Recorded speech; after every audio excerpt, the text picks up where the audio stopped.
Buenos días, compañeros, compañeras. Mi nombre es Daniel Narváez y les voy a presentar sobre la regulación renal del potasio, el calcio, el fosfato y el magnesio, en la integración de los mecanismos renales para el control del volumen sanguíneo y del volumen de líquido extracelular. Entonces, como primero tenemos la regulación de la excreción y la concentración del potasio en el líquido extracelular.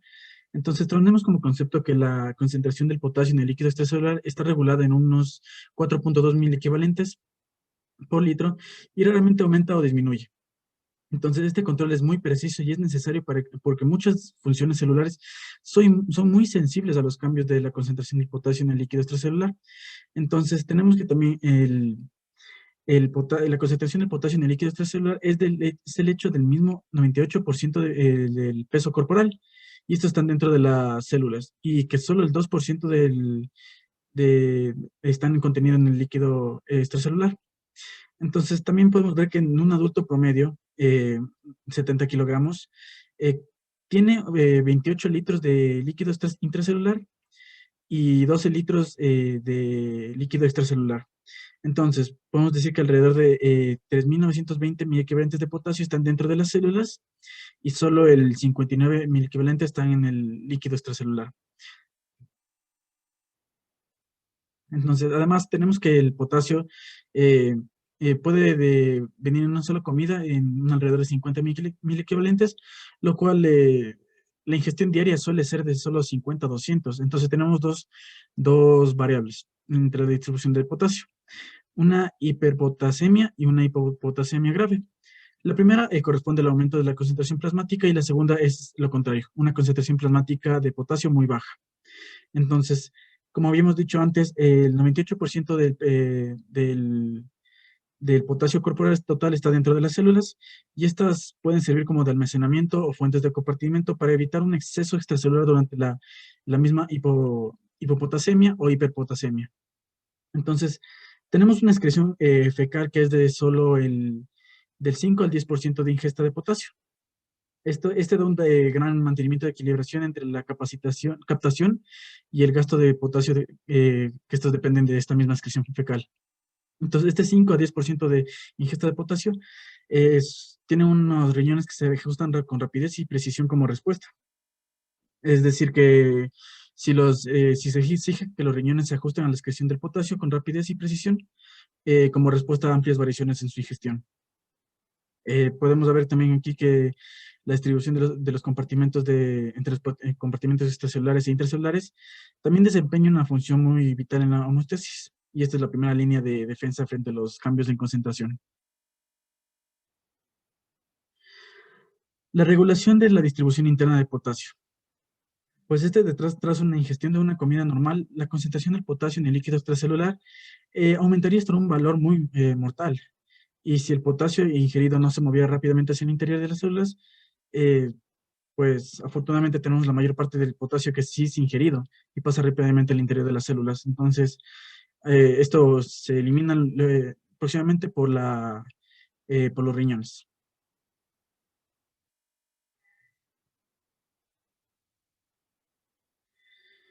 Tenemos factores, tenemos 5 factores, los cuales la insulina va a estimular la captación de potasio por las células. ¿Qué quiere decir esto?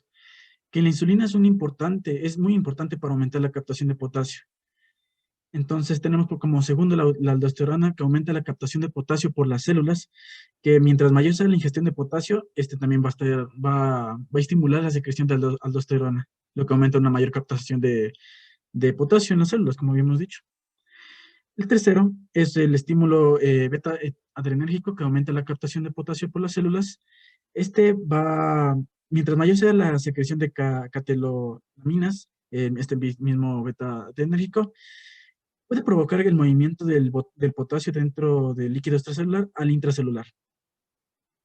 El cuarto, tenemos que las alteraciones ácido-básicas pueden provocar cambios en la distribución del potasio. ¿Esto qué quiere decir? Que en una acidosis, por ejemplo, metabólica, aumenta la concentración extracelular del potasio y en parte por la salida del potasio. Y en cambio, en una alcalosis metabólica, reduce la concentración de potasio en el líquido extracelular. Y por último, tenemos la lisis celular aumenta la concentración extracelular de potasio. ¿Qué quiere decir esto? Que a medida que se destruyen las células, Las grandes cantidades de potasio contenidas en las células se liberan al compartimiento extracelular.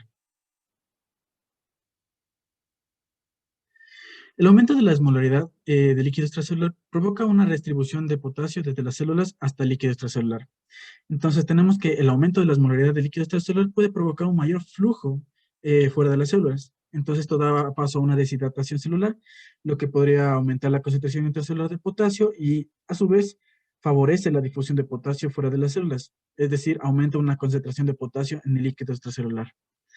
Y por último, el segundo efecto es la reducción de la osmolaridad, que es lo contrario a lo que habíamos dicho antes, en el líquido extracelular. Entonces, por ende, tiene un efecto opuesto. La visión general de la excreción renal de potasio. La excreción de potasio renal está determinada por la suma de tres procesos renales. Una filtración de potasio, la reabsorción tubular de potasio y también una secreción tubular de potasio. Entonces, tenemos que la filtración normal de potasio por los capilares glomerulares es de 756 miliequivalentes por día. Es decir, que esta filtración es relativamente constante en estas personas sanas que, debido a los mecanismos de autorregulación de la filtración glomerular. Entonces, tenemos un manejo tubular en condiciones normales del potasio. Entonces, como podemos ver en la imagen, y como habíamos comentado anteriormente, anteriores capítulos, que el 65% del potasio filtrado se reabsorbe en el túbulo proximal. Y el 25 a 30% del potasio filtrado se reabsorbe en la asa de Henle, especialmente en su parte ascendente, en la parte gruesa ascendente, donde el potasio se contrasporta activamente junto con el sodio y el cloro. Entonces, también en el túbulo proximal y en la asa de Henle, en estos dos se reabsorbe una fracción relativamente constante de carga de potasio. Estos cambios pueden generar, pueden como que influir en la secreción de potasio en estos segmentos. Y también existe también una restricción de potasio en los túbulos y en los conductos colectores, pero es de menor cantidad. Las variaciones diarias en la excreción del potasio se deben principalmente a cambios en la secreción de potasio en los túbulos distales. Entonces tenemos que en las zonas de regulación de la excreción son células principales en las partes finales de los túbulos distales y corticales y conductos en los túbulos colectores corticales. Entonces, esto es con una ingestión normal de potasio de 100 miliequivalentes por día. Los riñones deberían secretar alrededor de unos 92 miliequivalentes por día. Entonces, tenemos aquí que alrededor de 60 miliequivalentes de potasio se secretan en los túbulos distales y colectores, lo que supone una mayor parte de potasio excretado. Entonces tenemos dos efectos. Cuando tenemos una ingestión elevada, hay un aumento de la excreción de potasio en los túbulos distales y colectores. Y cuando hay una ingestión baja, disminuye la excreción de potasio en los túbulos distales y colectores.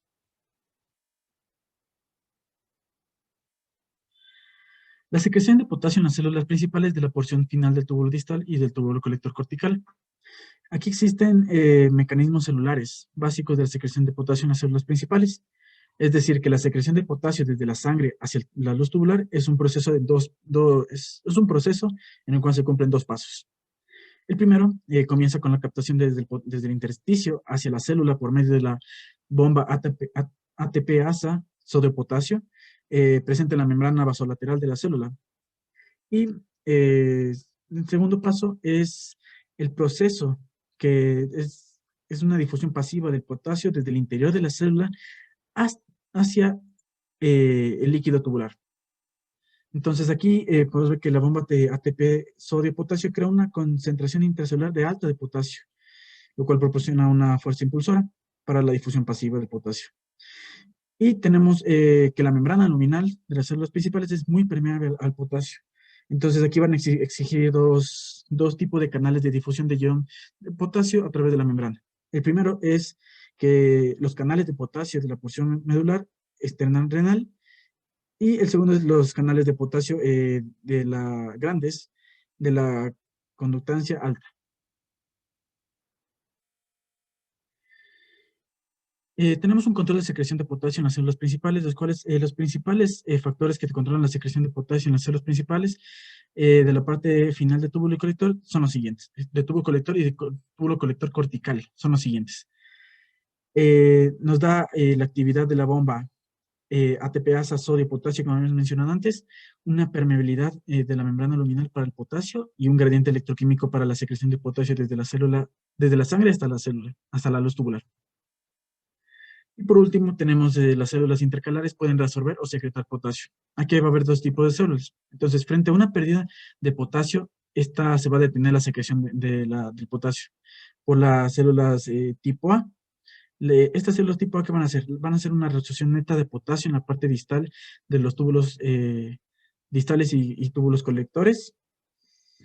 Y en cambio, cuando lo opuesto, cuando enfrenta un exceso de potasio, va a secretarse más potasio. Entonces, estas van a actuar las células tipo B. Entonces, estas células tipo B van a estar en las porciones finales de túbulos distales y túbulos colectores y van a secretar activamente potasio en la luz tubular y tienen funciones opuestas a las células de tipo A.